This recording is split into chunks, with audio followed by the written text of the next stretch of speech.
start thinking about what we do and say, because we're going to have to answer for it someday. And so for those adults that got on the public app today and blamed the baby boomers and the elders and called them a traitor, I think you're going to have to do some soul searching, and you're going to have to answer to it one day. How you choose to have your come to Jesus moment and ask for redemption, that's between you and God, or whoever you believe in or not believe in. That's between you and whoever else that you put any trust or faith into. But you're going to have to answer for it. I personally am going to have to answer for everything that I have ever said or done. I constantly remind myself of that. I constantly remind myself. I say, Aquilin, you are going to have to answer for everything that you have ever said or done every single day that you was on this earth. So it would be advisable for us as adults to remind each other of that.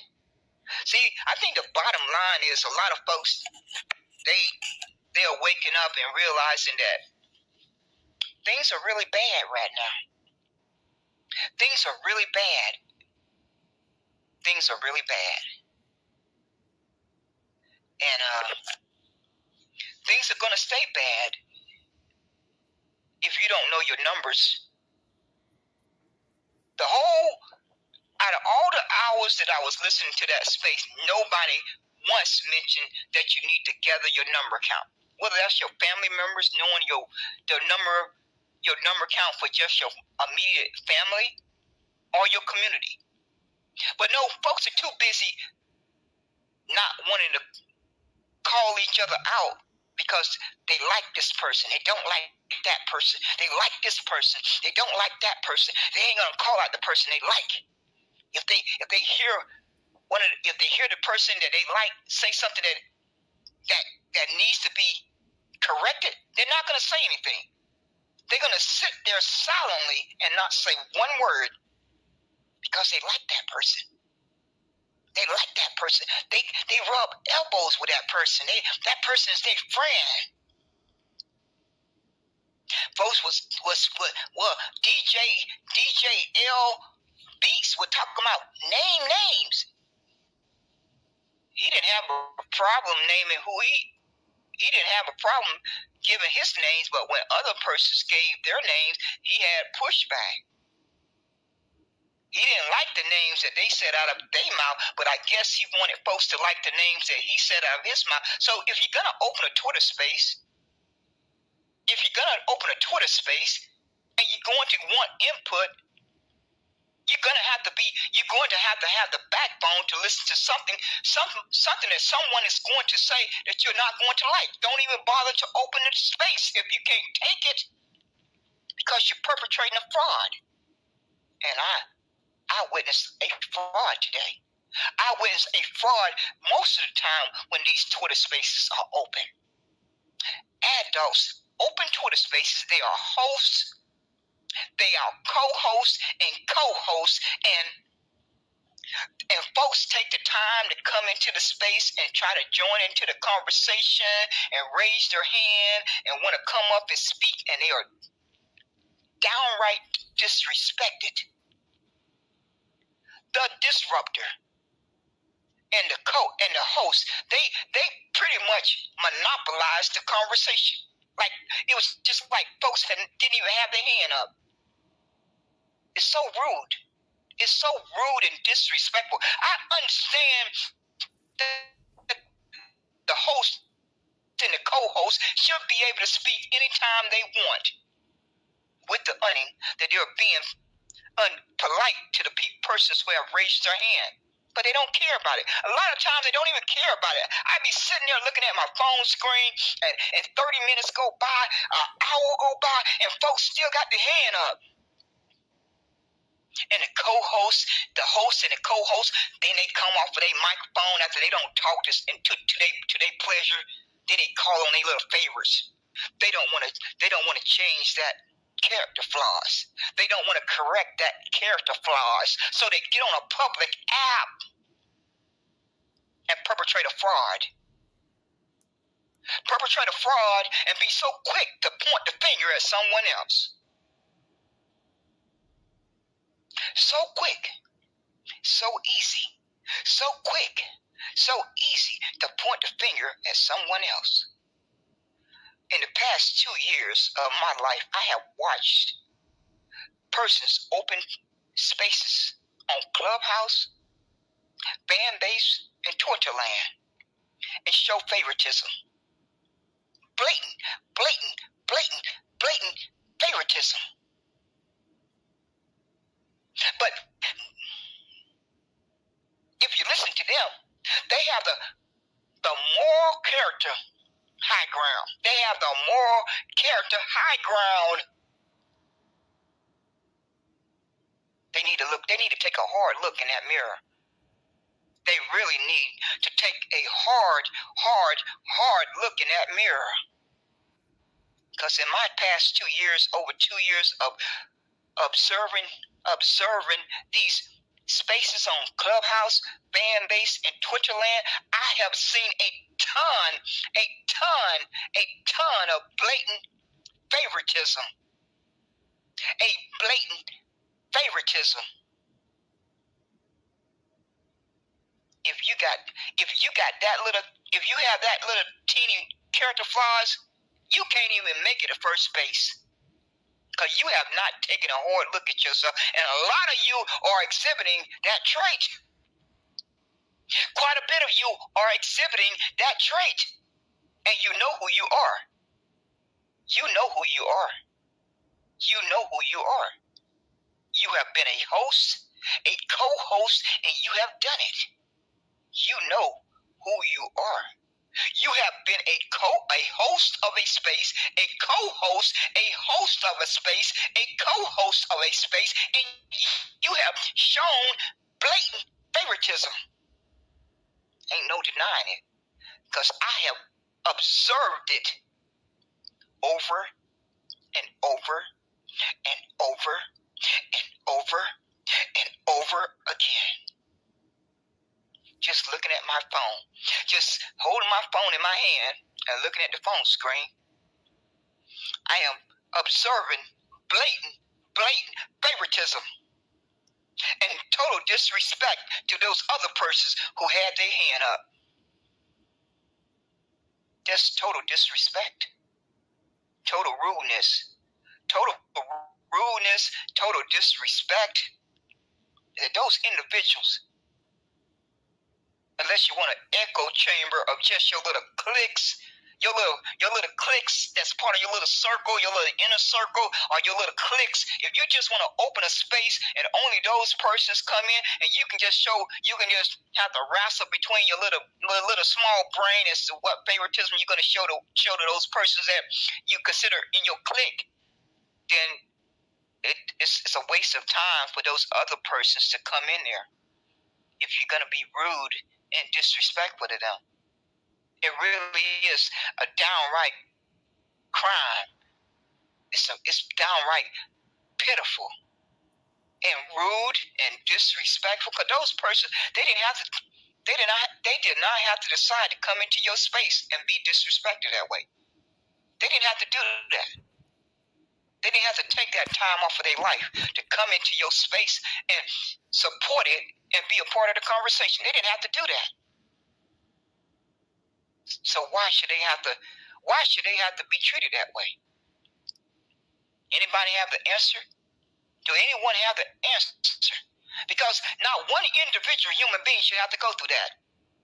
Whether you agree with what that person is saying out their mouth or you do.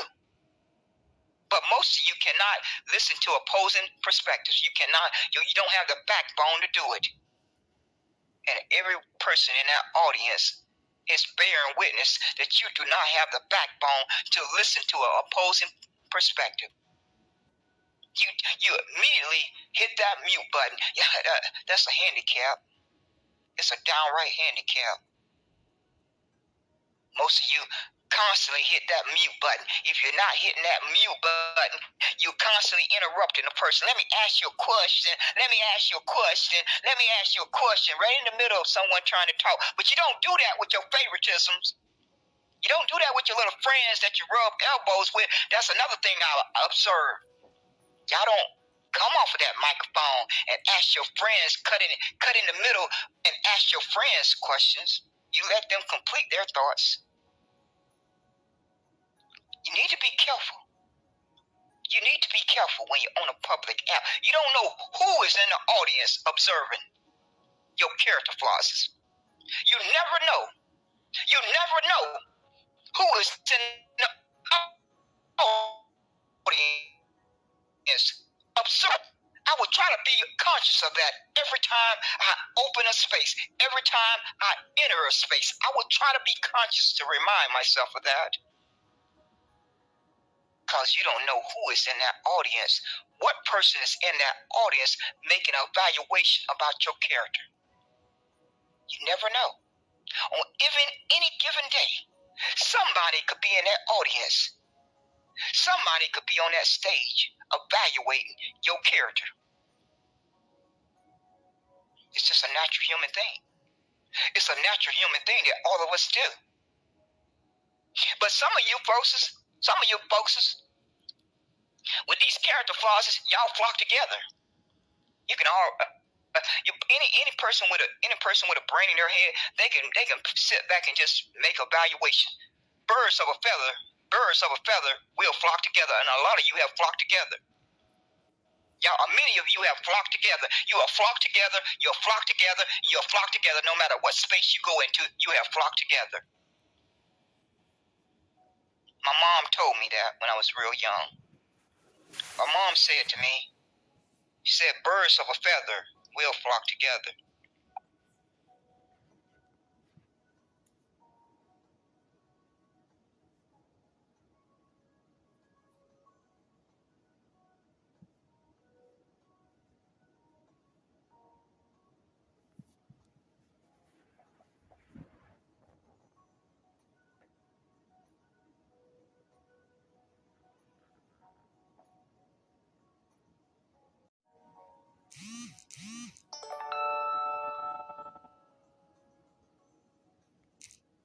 You know who you are. You have been a host, a co-host, and you have done it. You know who you are.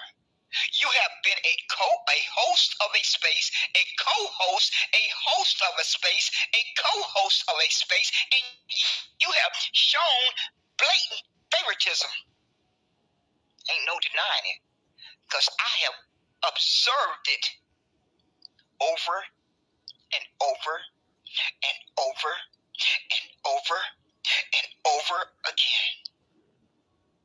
Just looking at my phone, just holding my phone in my hand and looking at the phone screen, I am observing blatant favoritism and total disrespect to those other persons who had their hand up. Just total disrespect, total rudeness, total disrespect. Those individuals, unless you want an echo chamber of just your little cliques, your little cliques that's part of your little circle, your little inner circle, or your little cliques. If you just want to open a space and only those persons come in, and you can just have to wrestle between your little small brain as to what favoritism you're going to show to those persons that you consider in your clique, then it's a waste of time for those other persons to come in there if you're going to be rude and disrespectful to them. It really is a downright crime. It's downright pitiful and rude and disrespectful, because those persons, they did not have to decide to come into your space and be disrespected that way. They didn't have to do that. They didn't have to take that time off of their life to come into your space and support it and be a part of the conversation. They didn't have to do that. So why should they have to be treated that way? Anybody have the answer? Do anyone have the answer? Because not one individual human being should have to go through that. Whether you agree with what that person's saying out their mouth or you do. But most of you cannot listen to opposing perspectives. You cannot, you don't have the backbone to do it. And every person in that audience is bearing witness that you do not have the backbone to listen to an opposing perspective. You immediately hit that mute button. Yeah, that's a handicap. It's a downright handicap. Most of you constantly hit that mute button. If you're not hitting that mute button, you're constantly interrupting the person. Let me ask you a question. Let me ask you a question. Let me ask you a question. Right in the middle of someone trying to talk. But you don't do that with your favoritisms. You don't do that with your little friends that you rub elbows with. That's another thing I observe. Y'all don't come off of that microphone and ask your friends, cut in the middle and ask your friends questions. You let them complete their thoughts. You need to be careful. You need to be careful when you're on a public app. You don't know who is in the audience observing your character flaws. You never know. You never know who is in the audience observing. I would try to be conscious of that every time I open a space, every time I enter a space. I would try to be conscious to remind myself of that. Because you don't know who is in that audience. What person is in that audience making an evaluation about your character? You never know. On even any given day, somebody could be in that audience. Somebody could be on that stage evaluating your character. It's just a natural human thing. It's a natural human thing that all of us do. But some of you folks, with these character flaws, y'all flock together. You can all any person with a brain in their head, they can sit back and just make evaluation. Birds of a feather will flock together, and a lot of you have flocked together. Y'all, many of you have flocked together. You have flocked together. You'll flock together. You'll flock together. No matter what space you go into, you have flocked together. My mom told me that when I was real young. My mom said to me, she said, birds of a feather will flock together. She told me that at a very young age. I never forgot it. I never forgot it. I never forgot it. I never forgot it. And she was telling the truth. She was telling the truth. Mom said, birds of a feather will flock together. Birds of a feather will flock together. Birds of a feather will flock together. She never told. That was so true. And I have constantly observed that as I grew up.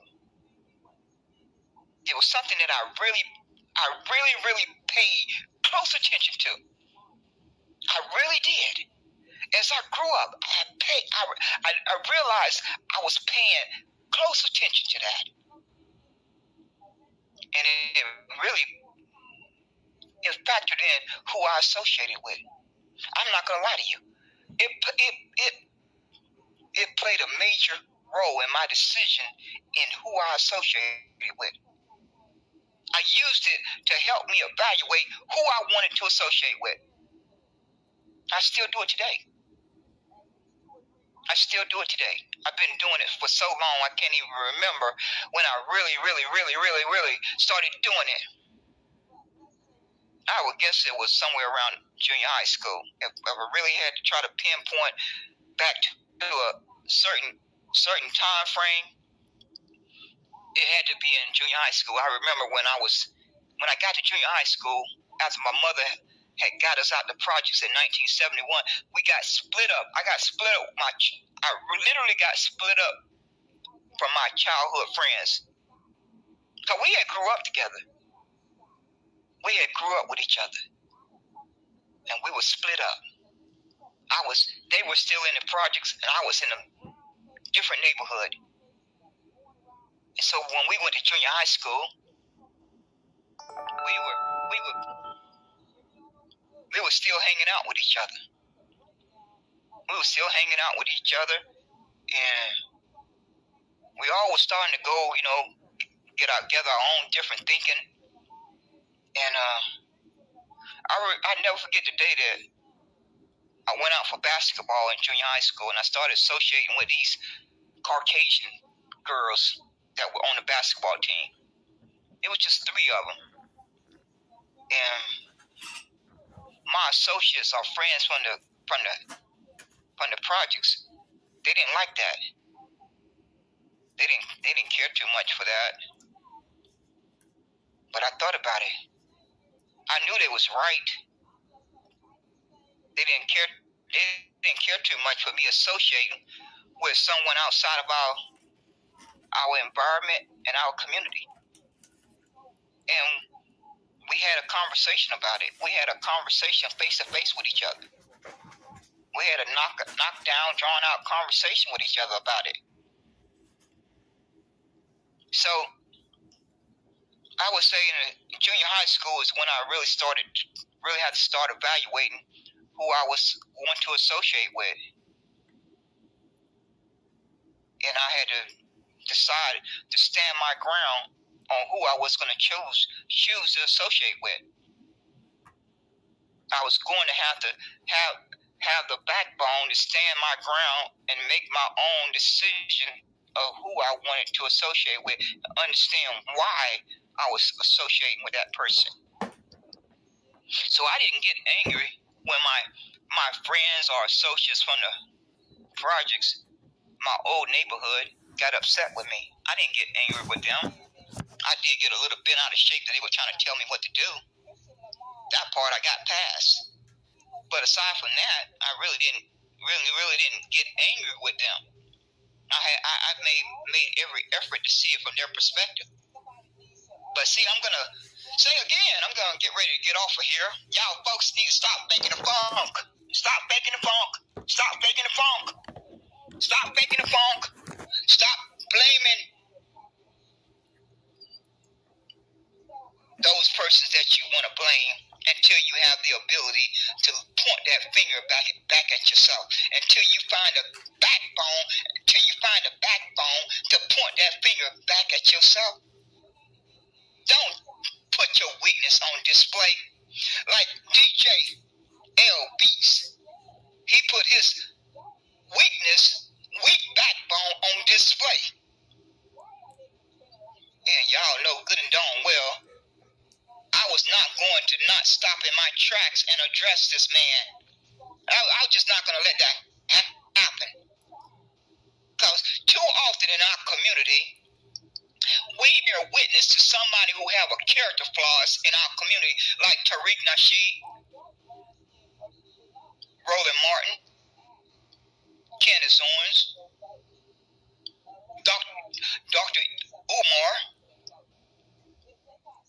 and on, and including myself. I got character flaws, but I don't have character flaws that I wake up and cause harm to other people. Because I don't have the impact that these persons who have platforms. I barely have less than 500 people following me on most of these platforms. I barely have less than 500 people on Facebook, LinkedIn. I don't even think I have over 100. Instagram, I think I may have just under 400 or 500. YouTube is under 100. Twitter is a little bit over 1,000. But when I was opening my Twitter spaces, I barely would get people to come in my room. Even when I played an audio book. But these other folks who have the ability to have influence on multiple people, their character flaws is a beacon light. A beacon light. I don't have my character flaws that are not impacting anyone else, because I don't have that level of influence or impact or platform. What is that person name? Alpha something. You folks spend all this time having these conversations, and you never talk. I never hear anyone talk about gathering their number count. I mean, each and every one of us should have a number count. Each and every one of us should have a number count. And then all of those number counts have to be combined. So it's gonna take a while for any progress to be made, because until you organize and know your number count, until you put in the hard work and buy land and buy houses and assets and build a network of businesses, community network, organization network, any type of network that you want to support your community, that should be organized. It's just a lot of lip sync to open a Twitter space, and you have no directory to direct folks to. You have no business card to give out, to hand out to folks in the neighborhood. Folks, when you're out running errands and you just hand a business card, go back to the old time days, just hand a business card, say, check out this link when you have time. It's a directory for the community. No, folks want to spend all their time doing lip sync, doing talking. It's easy to talk. It's a lot harder to roll up those sleeves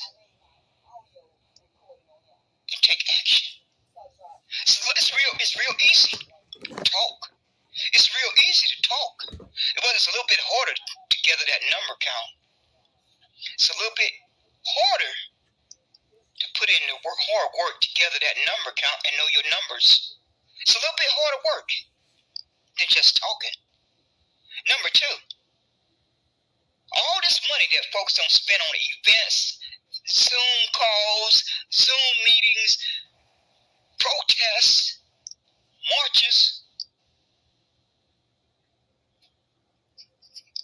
Why couldn't a little bit of that money have been put into a community fund? Why couldn't $5 of that money from each person that made a donation, why couldn't $5 of it could have went into a community fund?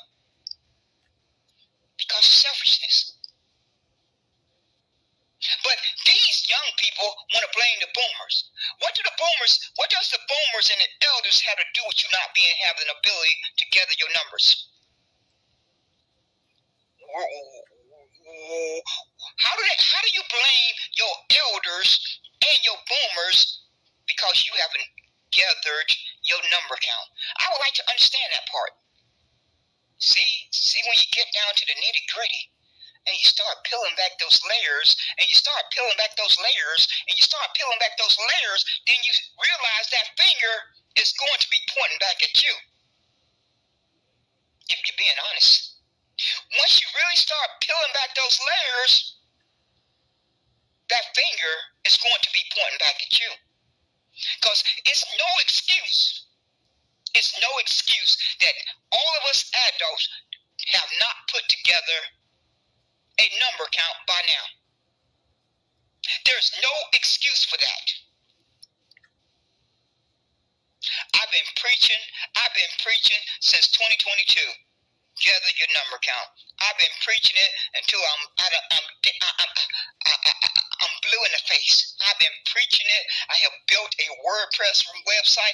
I have built a GoDaddy website. I have built a Minds platform with over 60 groups. I have built a community on my Twitter profile. I have built a group on my Facebook. I didn't even know anything about this madness until COVID hit. I've done all of that since COVID hit. Because it just dawned on me when I really started engaging in this social media madness, this social media platform madness, I didn't start doing it until 2022. But I got online, I got on the internet to do my entrepreneur stuff in 2001. I was an entrepreneur from 2001 to 2016. 2001 to 2016, all my main focus was entrepreneur. I want nowhere near politics. I was nowhere near it. Now, I did pay attention here and there because I did volunteer for Obama's campaign during that time frame. I did volunteer for John Kerry's campaign and literally went back to the very address that I was born at in the projects. 631 K-Field Court. 631 K-Field Court. Knocked on the door with my little clipboard, knocked on the door, asked the person to register to vote. It should have been it was a proud moment in my life until I realized I had lied. I had lied to myself and that person. That day when I knocked on that door, I said, Alcolin, this is a proud day in your life. You literally went back to the very address that you were born at. But then I had to be truthful with myself. I had lied. I had lied to myself, and I had lied to that person that I encouraged to register to vote. It's not something easy that you have to do. But you're gonna have, if you accept accountability and you know how to be honest, you'll get there. So I have to live with that on my conscience. I've had to live every day of my life since I came to that understanding that I had lied to that person. That's been on my conscience. I can't erase it, and I can't run from taking accountability. I can't run from taking accountability. So every day I wake up, I take accountability for that. So when folks finally start having the backbone to call out their little friends and their little cliques and their little associates, then the collective community is going to prosper. But until folks find the backbone, until they find the backbone and the courage to call out each other, they're not going to see any progress. That's one thing I can say about the elders that came before me. They set the right example. Did they get it all right? Probably not. But they made an effort to set the proper example for those that were coming behind them. Did they get it all right? No. But enough of them set the right example. You ain't going to have no perfect society. You're never going to have a perfect society. So as I was growing up, from the age of 6 years old, 7 years old, 8 years old, up until 18, those adults and those persons around me, enough of them set the right example. Did all of them set the right example? No, they didn't. I had to make my own personal decision whether to follow the example of the person who was doing something the right way, or follow the person that was doing something the bad way. Well, I told you about my friends that I grew up with. In the 10th grade, I had to sit down with them and tell them that we had to part ways. Do you think that was a pleasant conversation for me? I'm in the 10th grade. I'm having to sit down with persons that I have grown up with. We have known each other since we were old enough to remember going to school in the 1st grade with each other. Kindergarten, 1st grade, 2nd grade, 3rd grade, 4th grade, 5th grade, 6th grade, 7th grade, 8th grade, 9th grade, 10th grade. But that day finally came. My mother did not put a gun in my head. My mother was not standing beside me when I made that decision to have that conversation with my friends. I had to have the responsibility to have that conversation with them. And I did. It wasn't a pleasant conversation. No, it wasn't. But I had to make a decision. I had to decide, do I love my mother more than I love my friends? And what we are doing and the devilishness that we are getting into. I had to make that conscious choice. I said, Aquilin, do you love your mother more than you love running with your friends? I said, Aquilin, no, I love my mother. I love my darn mother more than I love those friends. And so I made a decision to tell them we're going to part ways, and we parted ways. And I was able to finish high school. I don't think I would have finished high school if I had not parted ways. We were just going in different directions. I cared about my friends, and I still think about them to this day. It's hardly a day go by that I don't think about them. But I can't never forget that day I had that conversation with them and said goodbye. Yeah, we are going in different directions. It was hard, but I had to take responsibility for that. I couldn't point the finger at anyone. I couldn't point the finger at that friend over there named Barbara Williams, my other friend named Angela Jordan, and on and on. I said, Aqua, it would have been very simple. It would have been very simple for me to point the finger at Barbara Williams and say, you to blame for my life going bad. Oh no, Angela Jordan, you to blame for the mistakes that I made. It would have been very easy for me to do that. But I'm not wired that way. I'm not wired that way. So I'm just going to close with this. Folks, ain't nothing going to change. Ain't nothing going to change until you can look in that mirror and point that finger back at your own character. The tiniest little thing, the tiniest little flaws could defeat you. The tiniest little flaws could end up defeating you.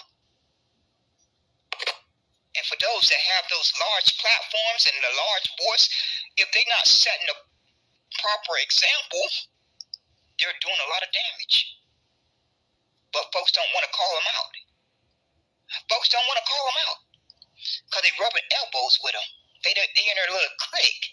They're in their little organization. They don't want to call them out. And until adults have the backbone to do that consistently and apply it the same across the board, you're going to always have a negative impact on the collective. You're going to always have proof of a negative impact on the collective. It's no getting around it. It's no escaping it. Unless each adult is holding each other to a standard, a high standard, the collective will always be negatively impacted until enough adults have the backbone to set that example every day they get up. You ain't going to see no change. You're going to continue to see the community go downhill. It ain't going to change. You're going to try to dress it up. You're going to try to make it all sound nice and pretty. But once you start peeling back those layers, that negative impact is going to be there for anyone to see. So each person's just got to look within themselves. Look within yourself every day you get up and look in that mirror. If you are looking in that mirror and you are satisfied with the person that's looking back at you, more than likely, over a period of time, collectively, it's going to have a positive impact. But unless each and every one of us are dedicated and committed to that, it's going to fall short. It's going to fall short. It's going to fall short. And you can perpetrate the fraud all you want. You can perpetrate the fraud, you can fake the funk, you can perpetrate the fraud, you can fake the funk, you can fake the funk, you can perpetrate the fraud, and you can perpetrate the fraud, and it's all gonna reveal itself eventually. So you ain't fooling nobody but yourself. You're not fooling no one but yourself. And so today, DJ, L Beat, and those adults in that room had to face that person they didn't want to face in the mirror. It was bound to happen. It was bound to happen. It was bound to happen. I knew it. I said, soon a day is going to come here real soon, folks. You ain't going to be able to recognize these human beings. You're not going to be able to recognize these human beings. You ain't going to be able to recognize these human beings. They're going to be reinvented themselves. I said, Aquilin, just stay tuned. Aquilin, just stay tuned. And about a few months, a whole year and a half done went by. I said, give it some time. Give it some time. Let some time pass. Let some time pass. And you're not going to be able to recognize them. They're just going to wake up one day and reinvent themselves and pretend like all those bad traits that they exhibited didn't happen. They're just going to wake up one day and they're going to look around to blame someone. They're going to look around and they're going to have to find someone to blame. And then they're going to reinvent themselves. They're just going to wake up one day and they're going to look around. They're going to need to blame someone because they're not going to want to blame themselves. They're not going to want to blame themselves. They're not going to want to point that finger at themselves. So they got to look around and find someone to blame because they're not going to want to blame themselves.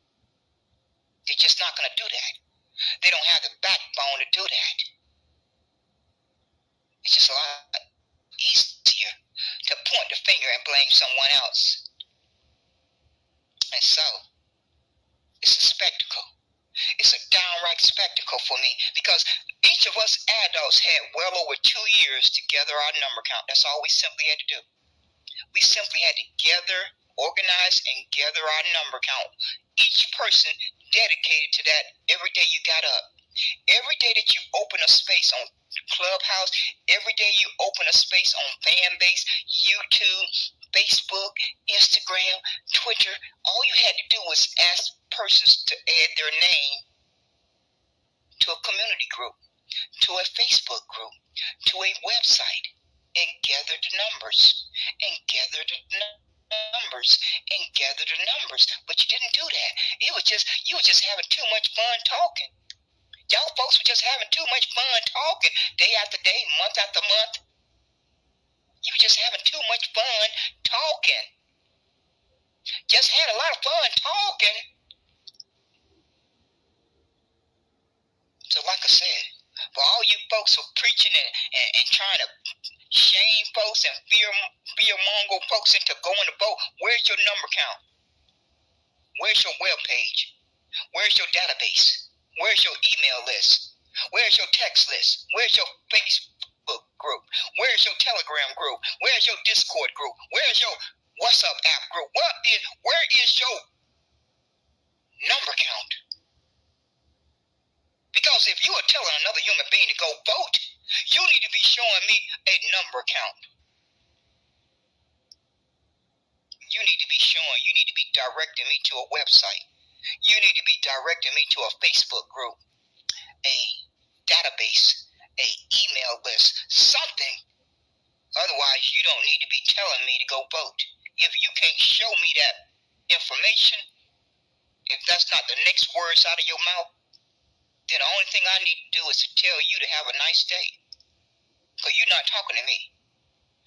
If you're not showing me that proof that you have set that in place, if you cannot show me proof that you have put that in place, then you don't need to be telling me to go vote. You don't need to be telling anyone to go vote. If you cannot direct them to a database, a web page, a one-page web page, something where they can see proof of your number count and see proof that you have put information that can help them be informed citizen to be informed citizen, I don't need to be listening to you. Do I? Do I need to be listening to you if you can't even show me proof of those two simple things? You cannot show me proof of a number count If you can't show me a link that I can click on to gather information to be better informed, then I don't need to be listening to you, do I? Unless I'm brain dead. Unless I'm brain dead, I don't need to be listening to you tell me to go vote, do I? I don't think so. So for all you folks, all you adults who are running around here trying to make folks feel shamed them into voting, saying your ancestors died so you can have the right to vote. You know your ancestors died so you had the right to vote. You know that you can't get reparations passed if you don't vote. Y'all brain dead people don't even understand how to do simple math. You don't even have the Republicans and the Asians and the Latinos and the Mexicans have control of 27 states. They have control of 27 out of 50 states. But y'all never talk about that. Why? Is it a secret? Is that a secret? While you still telling folks to go vote, you ain't told them one day, I ain't heard one of you persons say out of your mouth that the Republicans and the Asians and the Latinos and the Mexicans is a voting bloc. And they have control over 27 states. 27 out of 50. Why y'all not talking about that? Why y'all busy telling folks to go vote? Why you not telling them that the Republicans and the Asians and the Latinos and the Mexicans have already signed a contract to share power? They are a voting bloc. It's signed and delivered. They signed that in 2020. You're 4 years late. You're 4 years late of lying to people. You are 4 years late of lying to people. You are 4 years late of lying to people. So stop doing it. Just stop doing it. But you're not going to do it because some of you folks are benefiting from voting. Some of you have inside connections. You have an IOU. You can call in your IOU. You are rubbing elbows with the right people. You are good. So it benefits you to tell somebody else to go vote because it's impacting your life positively. But it's not impacting that person in the projects, the ghetto, and the hood. It's not impacting that person at the bottom positively. Because we got 50 years of data now. So it ain't like we just started voting. We got 50 whole years of data to look at. That's proof that voting has not helped Negro descendants. Can anyone deny that? Can anyone with a straight face deny that? Okay, then, you don't need to be telling anyone to go vote until you gather that number count. Until you gather your economic security by buying land and houses and other assets. Number 3, until you build that network of community network, organization network, non-profit network, political network, and you need to have that organized. You need to be able to direct your persons in your community. Say, we got a network over here, a network with 200 are in this business. 200 persons or organizations are in this network, and they're there for the community. And you need to be able to direct folks to that link for them to click on. If you don't have those 3 things in place, if you're not working on getting those 3 things in place until they are in place, and that's going to take some hard work. It may take 1 year, 2 years, 5 years, 10 years, who knows? Depends on how hard you work, I guess. But until it's put in place, you're at a disadvantage, and you should not be telling anyone to go vote. If you don't have the ability to push a button and activate your community, persons in your community, if you don't have that ability, why are you telling them to go vote? Why are you doing that? If you don't have the ability to push a button and activate those persons in that community anytime they are experiencing injustice,